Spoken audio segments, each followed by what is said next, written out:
There it is, wonderful.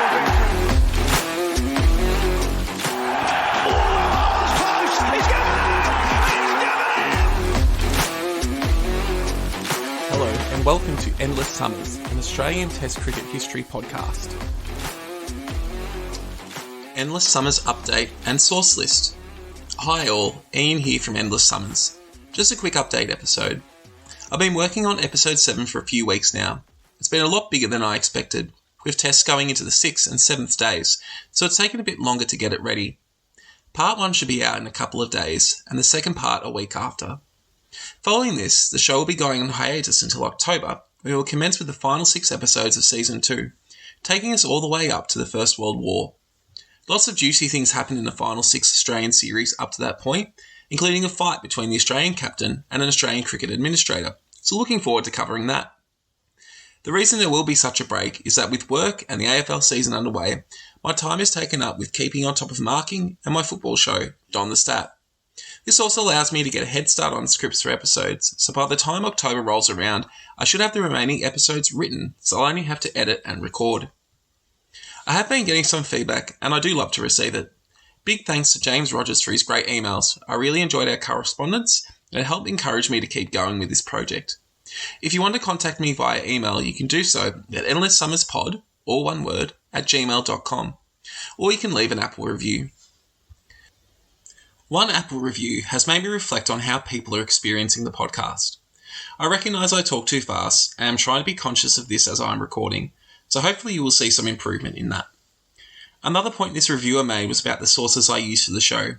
They were wondering if I was just making things up or reading directly from other sources, so I thought I would take this opportunity to discuss some of the sources I have been using to put together Endless Summers. 2 reference books are my starting points when constructing an episode. They are The Penguin History of Australian Cricket by Chris Hart and Bernard Wimpress, and The Complete Illustrated History of Australian Cricket by Jack Pollard. These books provide a great overview of the events of each series as well as the background. They also do a great job of talking about the machinations behind the scenes, particularly how the tours were organised and the role played by administrators in helping or hindering the Australian side. I'll always start by reading the relevant sections of these books to get a general idea of what happened. My next stop is Cricket Archive. This website has the most complete scorecards of any site out there. I do pay a subscription to access it, but it's got scores for all test matches and, more importantly, the tour games, which you can't always get on Cricinfo. There's also some great references at the bottom of each scorecard that highlight debuts, last matches, and statistical milestones that are good to bring up in an episode. Another resource that I make extensive use of is the Wisden Almanac. As much as I love a full set of Wisden, we're very lucky that the key information is available online through the archive on Cricinfo.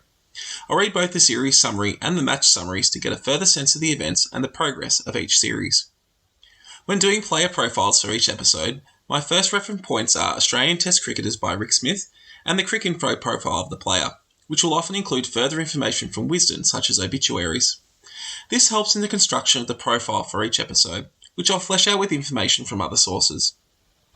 As to the matches themselves, the best way to get the details of what happened comes from reading the newspaper reports. Luckily here in Australia, we have access to newspaper archives through the Trove website for free.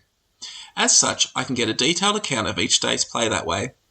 For Sydney tests, I'll refer to the Sydney Morning Herald. For Melbourne, it will be either the Age or the Argus. And for Adelaide matches, the Advertiser will be my go-to source. These are great because in many cases it will almost be an over-by-over progress of how the day's play went, including session breaks, incidents in the crowd, drop chances, and when individual milestones are reached. This is where most of the detail of the matches in the episodes comes from. For matches in England, the Times has been my go-to source. It's often not quite as detailed as the sources in Australia, but still enough to build a good idea of what occurred in the day's play. This is retrieved through a subscription to newspapers.com.